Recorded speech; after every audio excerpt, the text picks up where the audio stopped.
Hello there, my fellow HM. Now for today's vlog, it is a new day, but we will be doing a same challenge from our previous videos that we did. So without further ado, without further explanation, I am your challenger for today, AJ, and this is the HM Insights.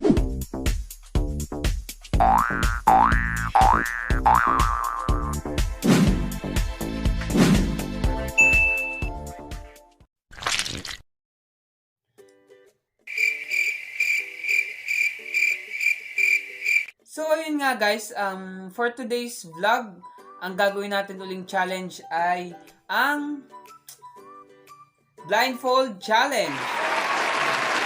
Tapos, meron din ito siyempreng twist. At ang gagawin nating twist is yung ginawa din natin yung previous videos natin, which is we will be having a recitation of to our subject and kailangan naka-blindfold tayo at sasagot tayo in an on-the-spot answer. So, kung ang previous na video na ginawa natin is all about the THC8, ngayon naman magagawa tayo ng video about sa THC8.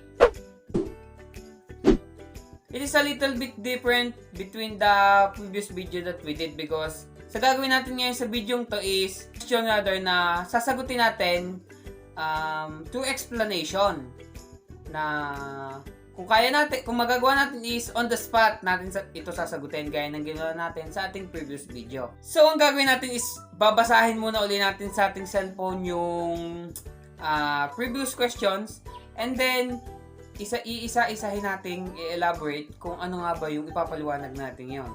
So, yun guys, i-reveal na po natin yung topic na pag-uusapan natin dito ngayon sa vlog natin ngayon at ang topic ngayon natin ay yes, it is some fundamental truth about the tourism. Yan. So, the fundamental truth about the tourism has an 8 fundamentals. At yan ang magiging topic natin sa vlog na ito. Iisa-isahin natin, hihimay-himay natin yung bawat fundamentals kung ano nga ba ang mga brief explanation at insights natin about dito. So, the first fundamental truth about tourism is, as an industrial activity, tourism consumes resources, creates some waste, and have an specific infrastructural need. So, this fundamental truth talks about on how tourism has a positive and negative effect. So, the positive effect was it consumes resources, while the negative effect, it creates some waste. So, let's put it in a situation which is the deforestation. In deforestation, the positive effect of it in our tourism was it can build a new facility or sites or attractions for the tourists. While the negative effects was it can be harm to our environment.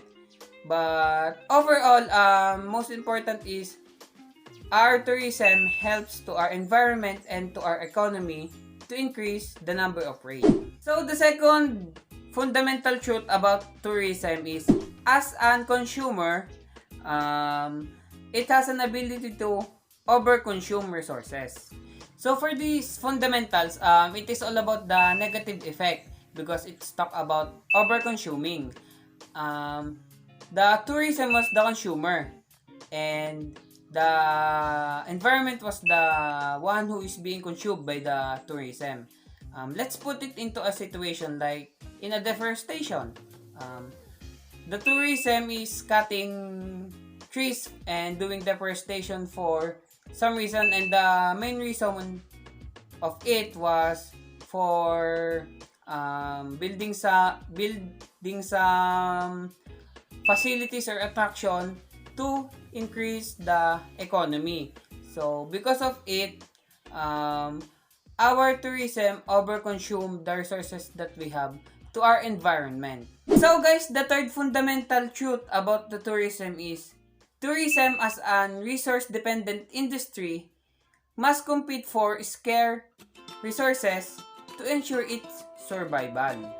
So, the point of these fundamentals is all about not just exporting and importing, but you need to maintain the resources. Let's put it in a situation like in Baguio. You are exporting a bunch of strawberries to different country, but you are not planting and maintaining the numbers of strawberries.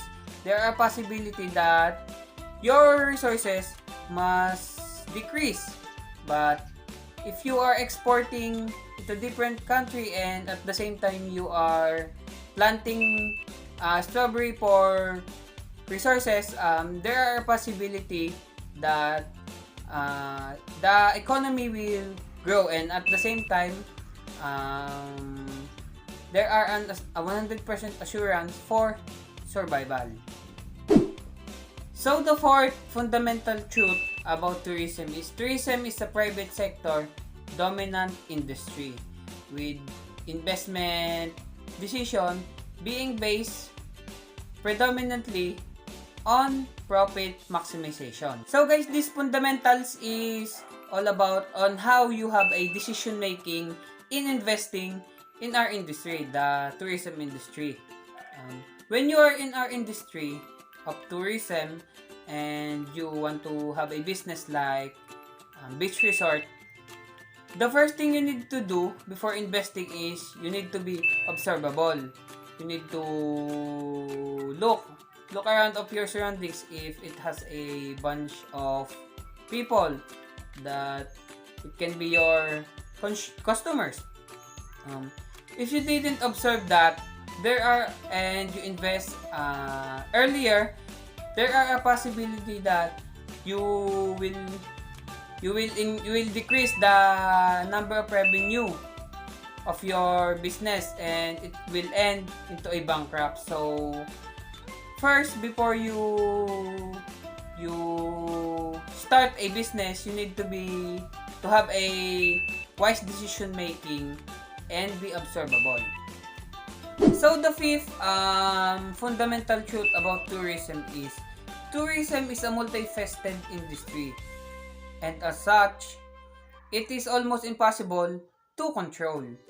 For these fundamentals, it talks about tourism is a multifaceted industry. So it means that tourism is not just once, twice, thrice larger, but it is a huge and a broad industry.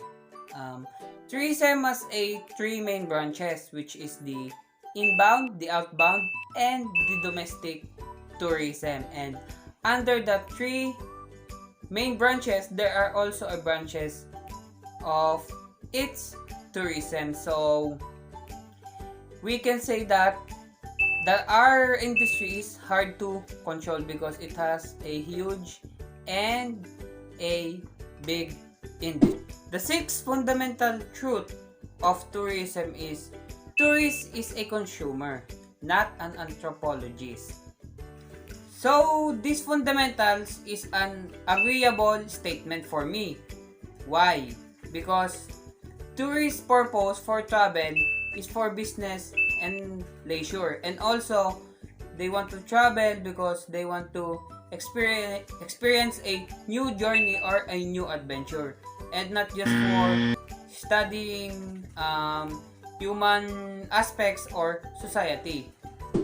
The seventh fundamental truth about tourism is entertainment. So for these fundamentals, it has a easy explanation. Yes, it was a fact because when you are traveling, your purpose is to experience new journey or new knowledge, and you want to relieve your stress. And the last is you want to be happy. And when tourism gives you the happiness that you want, it means you've been entertained. So that's why tourism is an entertainment. So guys, the last and final fundamental truth about tourism is unlike other industrial activities, tourism can generate income through importing clients rather than exporting its product. Yes, it is true because Tourism purpose is to travel from one place to another. And our main purpose is to give a service to the client and not all about the product. And unlike like manufacturing industries, they are focused on exporting products to other country than importing different kind of clients on our country.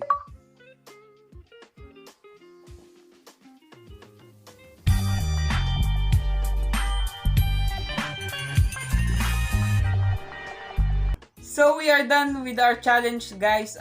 For the second time that we did this challenge, we do it successfully. Gusto ko lang ipaalala sa inyo na ang mga pinag-usapan natin is all about the facts na may encounter nyo sa ating industry, the tourism industry. So yun guys, bago ko tapusin ang video natin na to, I want you to click the subscribe button and don't forget to click the notification bell para maging subscribe kayo at maging updated kayo sa mga susunod pa nating video. I hope you learned something about our vlog for today. I hope you noted some insights that I gave to you. That's all. Thank you mga ka-HM. Peace.